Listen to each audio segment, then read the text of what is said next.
pour ça qu'il dit race first, la race d'abord. Et après, il va étudier ensuite les valeurs spirituelles.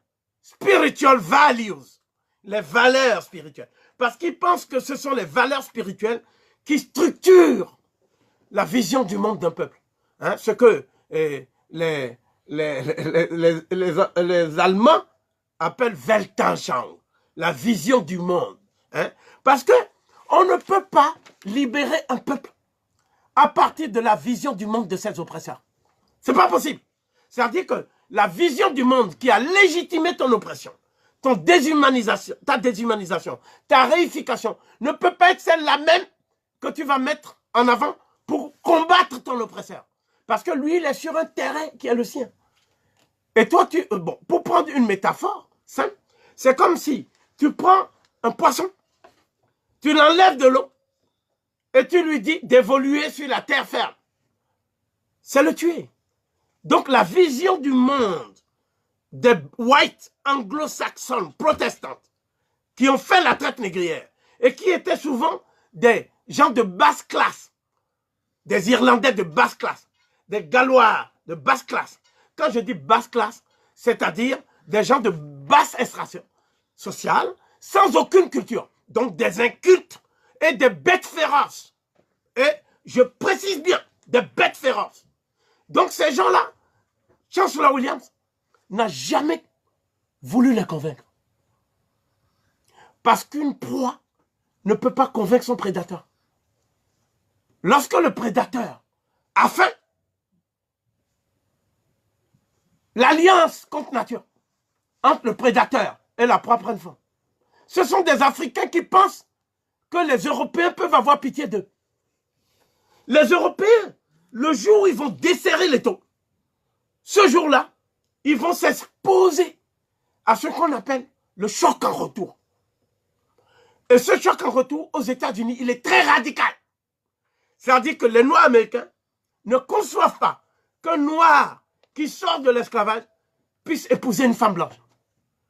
J'attire votre attention sur le fait que moi qui vous parle, Kofi Rekmire, je suis pour l'amour.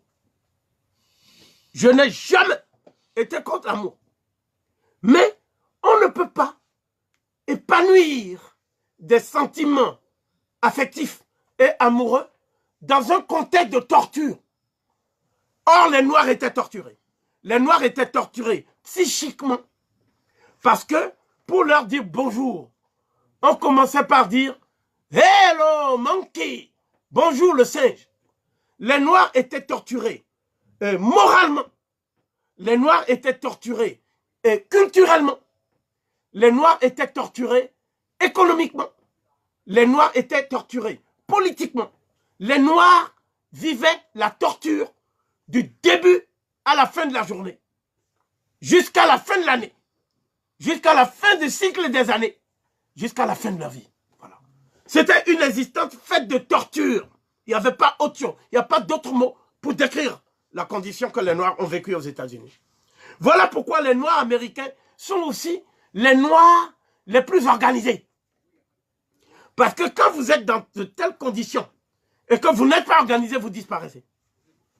Et l'organisation, c'est d'abord de ne jamais oublier l'Afrique. Les Noirs américains sont de tous les Noirs du monde ceux qui portent l'Afrique chevillée au corps. L'Afrique est leur vie. L'Afrique est leur rythme, leur respiration, leur souffle. C'est ça l'Afrique. Oui. Donc, l'amour que les Noirs américains ont pour l'Afrique, aucun Africain du continent n'a ça pour l'Afrique. Ceci doit être clair pour tout le monde. Et cela va être prouvé par Chancellor Williams, justement. Donc, Chancellor Williams, ensuite, va dire qu'il deviendra aussi un chroniqueur des souffrances de son peuple. L'idée, c'est la chronique de la souffrance du nègre en Amérique. C'est ça qu'il va faire. Donc, il va faire aussi un journal dont on reparlera plus tard. Et ce journal va être le journal, au lieu de faire un journal sur sa vie, il fait le journal sur la vie de tous les Noirs qui l'ont précédé. Et surtout sur un personnage dont je reparlerai, qui s'appelle Chris Attucks, un noir américain qui s'appelle Chris Attox. Donc, la question la plus centrale que je vais poser, c'est celle-ci. Est-ce que s'il n'y avait pas eu la guerre civile américaine, est-ce que Chancellor Williams aurait fait son livre? Probablement pas. La guerre civile américaine fut un événement où les Blancs, qui sont tous pour la suprématie blanche, se sont déchirés entre les États du Sud qui voulaient maintenir l'esclavage des Noirs, où prospérait le Ku Klux Klan et toutes les autres organisations sataniques, n'est-ce pas?